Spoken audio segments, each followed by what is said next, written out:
Welcome back to the channel. We're at Bayside Studios today with an amazing guest. I have Shot by Knee. Thank you so much for coming on. For having me. How are you? How have you been? I'm good, thank you. I feel like we haven't seen each other in so long. Like we've both been super busy. What have you been up to like this month? This month, I can't lie, I've literally done nothing. I was celebrating my birthday this month, so I've literally taken time off to chill because that's important as well. So big 30, what would you... I want my ass. Sway.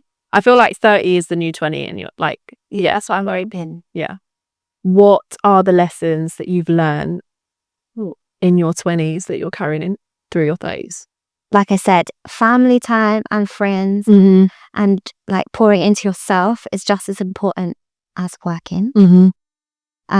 Stay humble because you never know who you're gonna meet on the way and where your journey is gonna go. And have fun. Like life is meant to be fun. So do you think you've had a shift in perspective recently, like from when you started in photography to now in terms of like work-life balance? Yeah, when I first started, I was literally like work all the time. But now I'm kind of like seeing, like the last 2 years, I didn't get to see my family, my friends, and it really took its toll on me.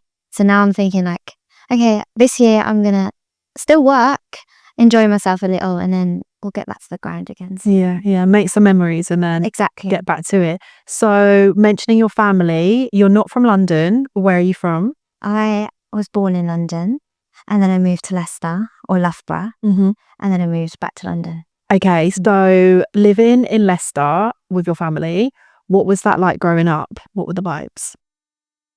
Oh, it was like when you think about London and then you think about somewhere in the Midlands. I actually grew up in somewhere called Loughborough, which is an even smaller town within Leicestershire. I feel like people only know of it like because of the uni, like not because people live there kind of thing.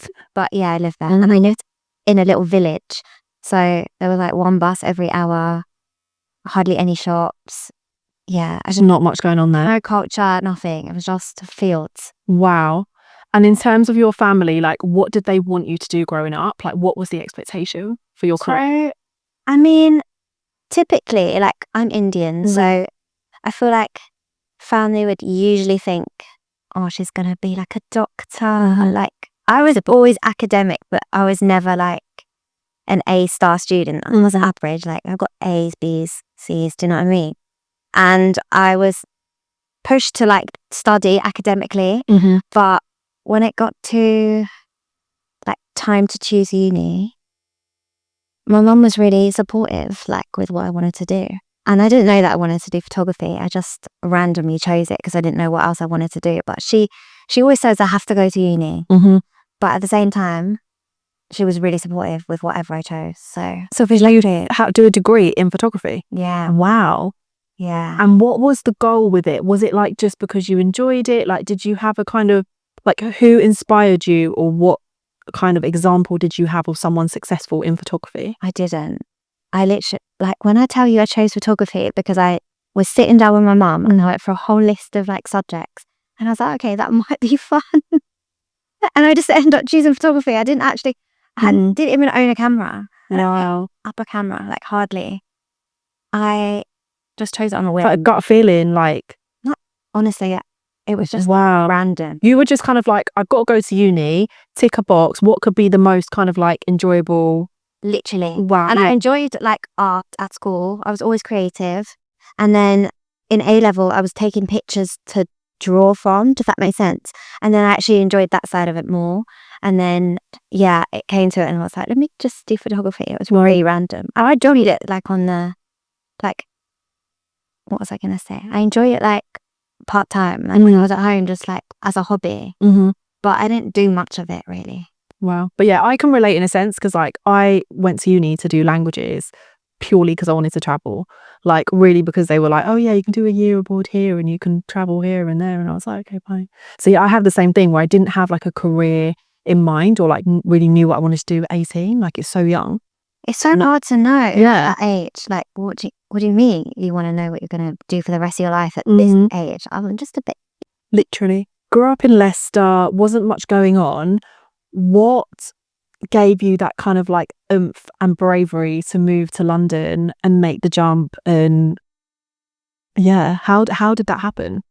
So I went traveling after uni and I went to South Asia Okay, nice. for like 3-4 months. And that gave me that confidence to like just be anywhere really. And then I decided to move to London because I wanted to like move into photography as a job, but didn't really know how to get there. And like I said, Leicester was really boring, so I wasn't going to get anything in Leicester. So I moved because my friend actually worked at ASOS. Okay, nice. And I found a way to freelance at ASOS, but as a stylist assistant. I thought anything in the industry will get me closer to what I want to do. And I wanted to do e-commerce. And while I was there, I needed to pay money for rent, obviously, and that wasn't making enough money. So I started a job at Fox Park. Okay, so how old were you at this point? Like early 20s? 23. Okay, Cool. Maybe 22. Can't remember. But yeah, early 20s. So just fresh out of uni, gone traveling for a year, and then straight to London. Yeah. And was it what you expected coming to London? Like working with ASOS and then you've gone to get a new job at Fox Park. Did you feel like you were living the dream, or was it kind of like, this is so far from what I want? It wasn't what I wanted, obviously, but Fox Park was so much fun. Like, I was at the perfect age to work in a place like that, and it was so good for networking. I made so many good friends at Fox Park. Good connections. And what was the role that you were doing there? I was a bartender, and then I became bar supervisor quite quickly, yeah. Oh, wow. So you were doing that. Did you have any time for photography whilst you were doing that job? No. I was working 60 hours a week. Wow. Like literally 10 till 11 p.m. shifts, like 10 a.m. till 11 p.m. Wow. Almost every day. So did it kind of become a thing of just kind of like survival and just trying to stay in London and trying Literally. to keep going? Exactly that, yeah. And did you have a deadline? Like, what was going to be the point where you're like, okay, now I actually need to shift back to what I came here for? Do you know what? I didn't have a deadline. I always told my mum, like, she was so worried about me. She was like, I thought you wanted to be a photographer. And I was like, Mum, do you know what? My time will come. Like, I'll do it. I'll do it eventually. It's in my heart, so I will do it.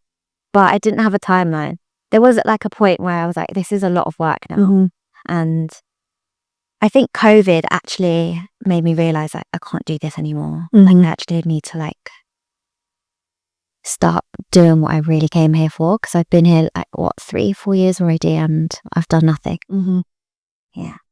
So then, okay, COVID happened. How did you get back into photography? What was like the first opportunity that you landed? So I remember whilst COVID was happening, not like in the midst of COVID, but you know, when we had like the second, like before the second lockdown, we were a bit more free, I started shooting my friends on like film, and the people I worked at Box Park with actually, do you want to come shoot with me? And like loads of them like were creatives, aspiring artists, etc. So they were like, yeah, let's shoot. And that's when I started posting on Instagram. Okay, cool. Yeah. And then after, I think it was actually January 2020, 23 Unofficial, his manager like contacted me on Instagram. So that was my first photography like gig. He wanted press shots done, and because I was shooting my friends, like he liked those pictures, and that's what kind of led me into like music photography. Wow. So when you were posting these pictures of your friends, did you have any strategy like on using the platform in terms of like hashtags or like anything that you were trying to do to get exposure to your pictures, or was it just like organic that he reached out to you? It was organic. I think I just posted at that point. I was freely posting, which is not what I do now. Like, I was like, I just need my work to be seen. And I just kept posting, following people from the industry that I thought I knew. Because obviously at that point, I'd like seen a lot of photographers pass through Box Park, you know, the exhibitions and stuff. So I was following a lot of creatives in London now at this point. And then through that, I'd like follow who they follow, or like... So just building your network like bit by bit, yeah. And then, okay, so you landed this opportunity. Was it a paid opportunity? How did it go? Like, were you nervous? Like, what was the experience? I was so nervous. I had to like rent a lens because I only had like a little camera at that point. Mm-hmm. Yeah, I was so nervous. It was my first opportunity. I can't remember if it was paid or not. Is that really bad? Like, I literally can't remember. But I was so excited at the same time. I was like, oh my God, I'm going to shoot an artist. Like, and my sister, she's so in the know of everyone. I'm not very good, like, with knowing who people are. She was like, oh my God, that's so cool. And I got even more excited. And when I took the pictures and they came out how they did, I was literally like, wow, that's cool. Like, I want to do this more of this. Like, that's what made me want to do like press shots and stuff. Mm-hmm.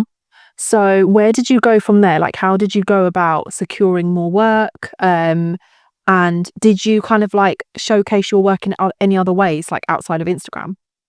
After that, we actually went into lockdown. Okay. So there was a whole period where I wasn't doing anything because I went back home to Leicester and moved in with my mum, and because I wasn't paying rent to live in a box room. Yeah. So it paused for ages, but that's when I really kind of got like the motivation. Like, there was a app, I can't remember what it was called. Clubhouse, was it Clubhouse? And people would speak on there. Yeah. And I remember listening to like a couple of directors. You know, do you know Gabriella Kingsley? Mm-hmm. Yeah, she was one of the speakers on there. She was saying how her journey started, and that really motivated me. Yeah, in lockdown. So when I came out of lockdown, I was like, yeah, I'm gonna take this like more seriously. And then I displayed. No, Instagram was my only like form of portfolio that I had. Yeah. Well, I think it's just amazing to hear your story, because I think a lot of people will see your page now. You do so much work consistently. You're always posting, and a lot of people wouldn't know that you have that period of like when things weren't really happening, and then you had to go home, and then like you've come back. And I think that's just really good for like younger creatives and new people like coming into the scene, to know that it's not always a smooth ride. Like, there can be so many kind of like ups and downs, but you kind of get there in the end if you keep going. Yeah, persevere. Yeah. I don't think any creative's journey is like smooth sailing. If you ask any creative, they're probably gonna have periods where they have a lot of self-doubt, like even now. But especially in the beginning, like I feel like a lot of people, even with artists like musicians, some people will be singing songs for so long and you won't know them till 10 years later. It's the same as a photographer or a videographer. So what would you say was your kind of like moment of breakthrough, of where you felt like, okay, now I'm actually like really doing this, and yeah, I've like changed my trajectory? I think when I quit my job at Box Park to just be a photographer, and I did that like on a whim. It wasn't really like planned. I think as soon as that happened, I got booked for Wireless. Wow. Really randomly as well, because I didn't have anything on my portfolio that reflected that. I got booked for a film through a recommendation. So that's kind of like when it all like felt real for me. But I think for the time I actually like was like, okay, I'm actually a photographer now, was when I started working with Burna Boy. Yeah. So yeah, tell me about your experience. What was it like working with Burna, and how did you land the opportunity? Okay, so I was really excited when I first got to work with Burna, because I was such a big fan. Like, you don't understand, like I was shaking. And when I was on set, the first time I ever worked with him was for his music video, It's Plenty. And I got booked for the job by a creative agency called Affirmative, who I was working with at the time. And it was for Atlantic Records. And I was just doing behind the scenes photography on set. And I just remember, like, because I'm small, like I can sit into like tight spaces, and you know when you're on set, they're like, everybody clear the set. I just remember it was in a barber shop, and there was cameras here and like here, and I just tucked myself into the corner, and I just stood there the whole time. It meant I got really good pictures. So that was my first time. I didn't meet any of the team on that shoot. Like, I literally stood in the corner and kept... Wow. So what was the expectations of you getting that job? Like, what did the agency want you to deliver? Just behind the scenes pictures. Okay. Was it like for his socials, or like? It wasn't for him, it was for the label. Oh, okay, cool. So yeah, I don't know what they were going to do with them, but I just got booked for behind the scenes, so that's what I'm going to do. Amazing. So did you get to speak to him at that video?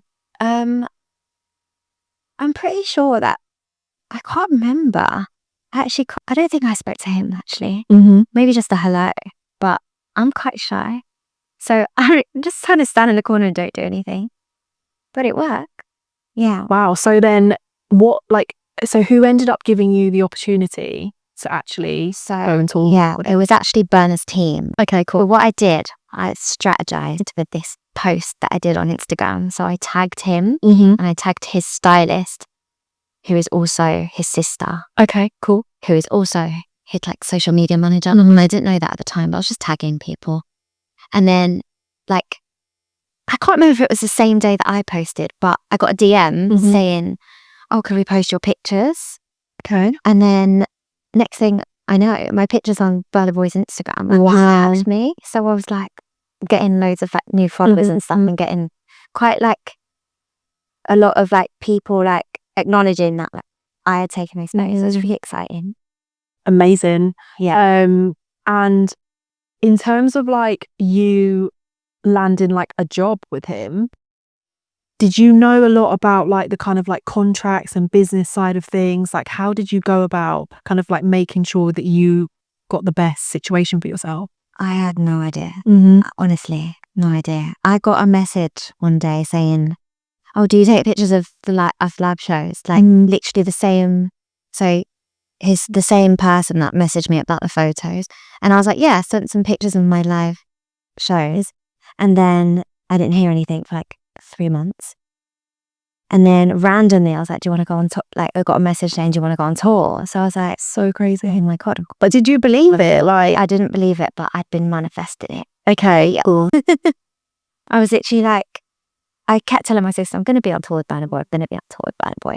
And she was like, whatever. Like, you know, little sisters, like your biggest hater. Yeah, they think you're delusional. It's like, whatever. She was like, are you manifesting? Are you being real? I was like, I'm manifesting, but I'm being real. Mm-hmm. And then it happened. But in terms of like contracts and stuff, I honestly like just went into it blindly because bear in mind, I've been in photography for a year, not that long. Super new. Yeah, exactly. So I didn't know like anything about contracts. I probably did sign a contract that wasn't, I don't think I signed a contract in the first leg of the tour, but I know I signed a contract after that, and yeah, I didn't read it properly. Yeah. It happens. And did you ever have like other photographer friends that you could like go to advice? Was there anyone in your circle that you felt like you could get information from? I feel like at that point, because I was still new to the industry, I didn't really like know that many people that well. And one of my friends, Isha, actually, she's really good. I don't know if you know her, Isha Shah, another female photographer. She's great though. She's so good at stuff like that, like giving advice. I feel like if I get advice from anyone, even now, I go to her because she's so like strong-willed, and she won't let you accept stuff that is like you're worth more than. Yeah. That makes sense. Yeah. That makes sense. So what advice would you give to other creatives on like negotiating and doing contracts, or just like anything that you've learned on your journey that you think that would be really helpful for someone else? I think definitely when you get a contract, read it. Get someone that might know more than you to read it. Like definitely ask people, because you don't have to be alone in it. Like there's always people that you can ask. And you can even ask ChatGPT. Do you know what I mean nowadays? Yeah. Like 80% of it is admin, and I'm not going to lie, even nowadays, I sometimes struggle. Like people do ask me like, what should I charge for this? Like you kind of have to gauge the opportunity. You can always ask people for advice, but your pricing is going to be different to someone else's. It's really dependent on yourself. But I actually watch TikToks on like from photographers. They might be America based, but there's this girl, I can't remember her name. If I find it, I'll send it to you so you can like tag her. But she'll tell you like how much she puts on her invoice. And even now I'm learning stuff like you should charge for equipment. You should charge for like your day rate, and then licensing. Licensing is a whole another ball game. Like when you realize how much money you can make from licensing alone, it blows your mind, honestly. And could you just explain licensing briefly? Yeah, so licensing is like the usage of the pictures. So say, for example, I got a job with like Pepsi and they wanted to use my images on billboards or in print. The fee would be completely different to if it was just social media. And because they're a global brand, if they wanted to use it globally, it would be a bigger fee. If they wanted to use it for 60 days, it would be like a certain fee. Like all these factors come into play with licensing, and that's really where photographers make money with the big brands. Okay, amazing. So how can photographers learn more about licensing? What's the kind of the best resources or places that they can kind of figure out what to charge?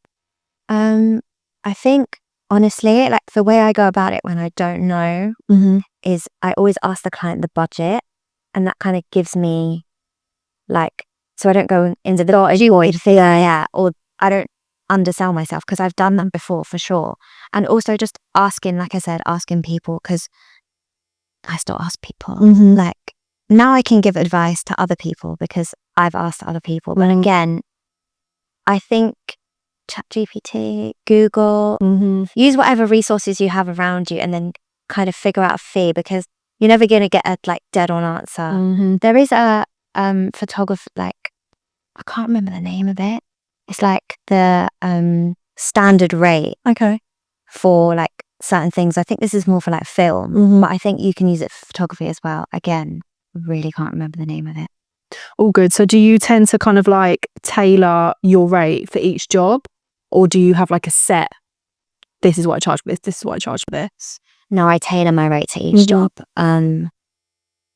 I think when it comes to like press photography, like you can say like, okay, I'm going to charge this much per image, and this is what it's going to be. Like, how many images do you want? And I'll charge you this much. But every job I've had has been different, because the budget might be different. You might want to really do the job, so you might take a lower budget. Like for your own portfolio kind of thing. Exactly. Like at the beginning of my journey, I'd do like a lot of jobs that I probably wouldn't do now, just to get my portfolio like at a better place. And now I think I kind of set myself a rate where I'm like, okay, this is what I'm going to leave the house for and nothing else. Like I'm not going to go below this unless it's like a friend or like a favor. Do you know what I mean? So you've done like quite a few different types of photography now. Like what would you say is your favorite and why? I love doing live shows. Okay, cool. It's like, it is my favorite. It's not the like most well paid, but there's nothing can beat like shooting a show of your favorite artist. Getting to be in the front, like I hate going to a show now and having to stand in the crowd. I'm so spoiled. Like I love standing in the front in the pit, getting to vibe, like shoot like their energy as well, and like being able to create something for some like artists that you listen to on a daily. That's so cool. What has been your most memorable and favorite show that you've shot? Oh, I have loved all of them, but my most memorable is probably one of Burna Boy's shows. Yeah, like when I first got to shoot a whole show, I was maybe the first one actually, because I was literally like, oh my god, it's Burna Boy. Like I literally was like, I can't believe I'm here, and I love his music. So yeah, love that. So in terms of like you being his photographer, did you work with a creative director or like someone telling you what shots to get, or were you kind of like leading the direction? When I first started, no, we didn't have a creative director. I feel like it was kind of trial and error. So I just got told, shoot the show, make sure you get some of the band. You know, you have to kind of feel out the show as well. Like when you're shooting on a tour, you have to kind of like gauge like, okay, he's going to jump here. That would make a really cool shot. You don't get that in the beginning. There was no creative direction. I just used my creative eye. Yeah. And that seemed to work, and that's what they seem to like. So amazing. So what would you say is your next biggest goal, or things that you want to achieve in your career? Oh, I want to do an album cover for someone. I've done single covers, but I've never done an album cover. And I want an editorial, like a magazine cover. Yeah, that's my next goal. Any like specific artists that you want to work with? Sailor. Have you heard of Sailor? Yeah, of course. Yeah. She's like my new favourite artist. I like discovered her not quite a while ago, but not that long ago. She's only just upcoming now. I think she'd be so cool to shoot. And like Sasha Keeble.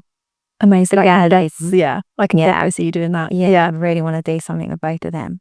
And in terms of like travel, like where has your photography taken you to? And would you have travelled as much if you didn't do it? And what to the second question? No.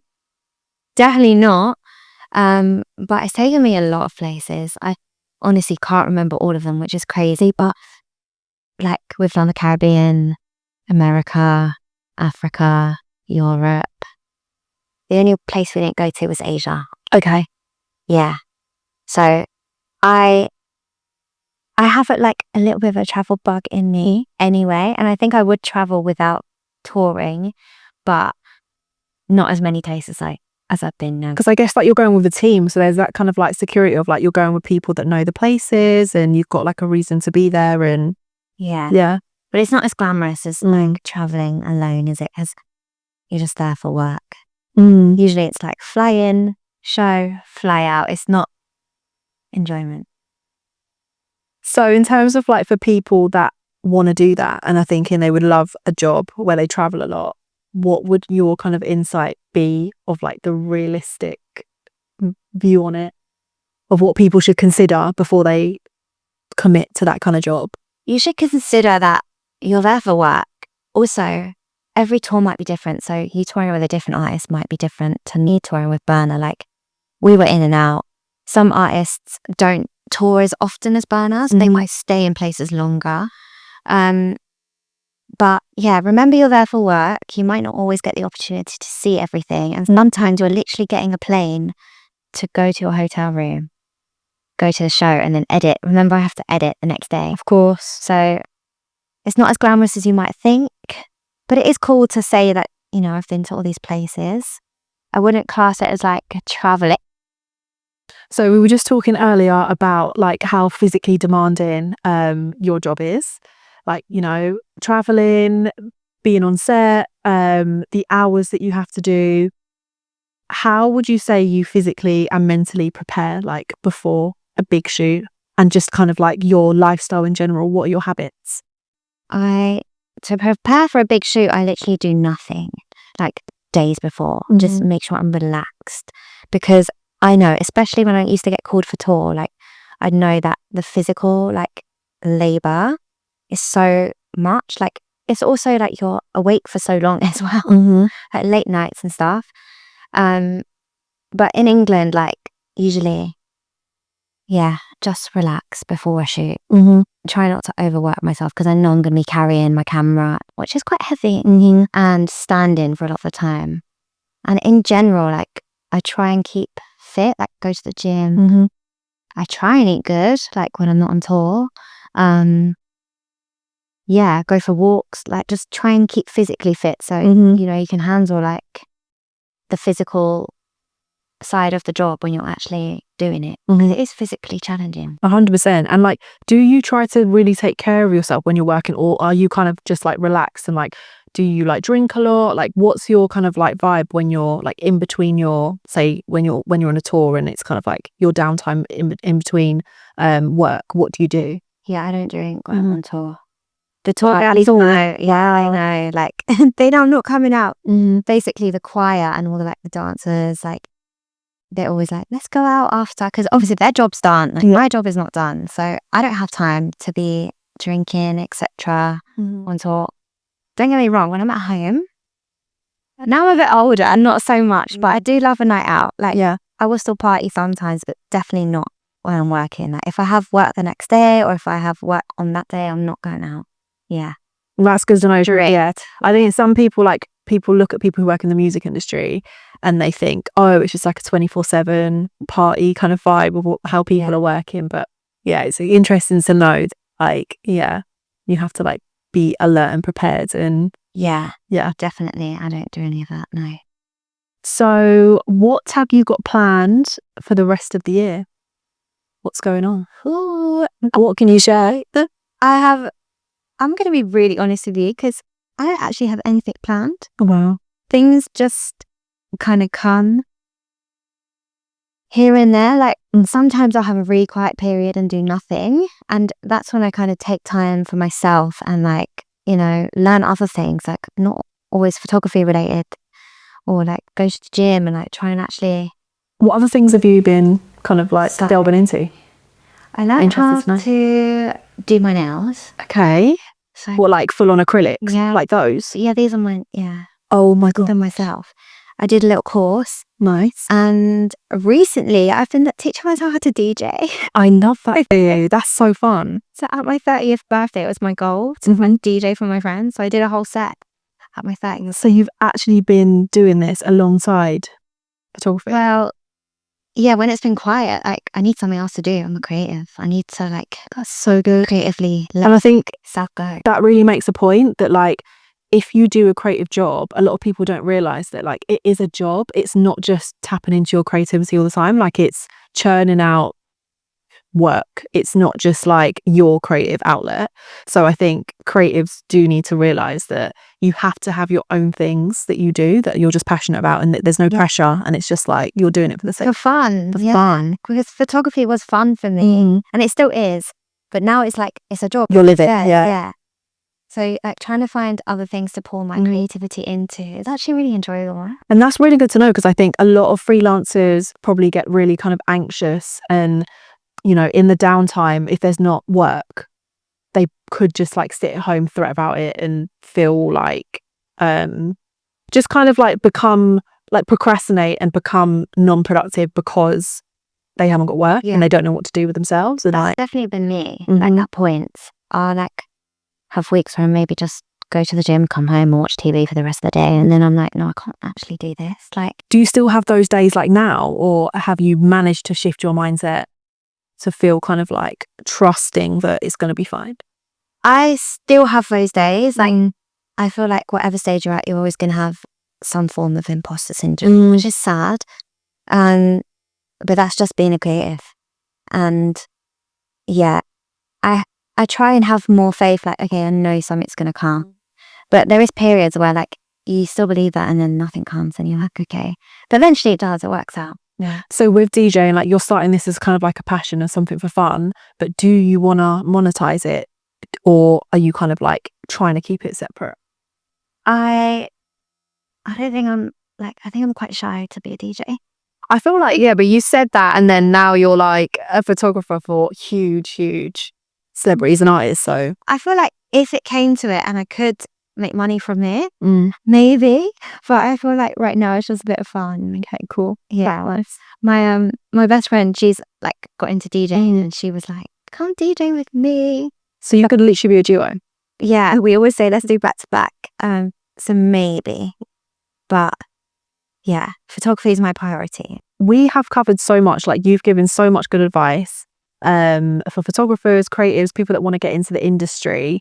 Do you want to just leave a last note on like your top 5 qualities you think someone needs to do what you do? Yeah.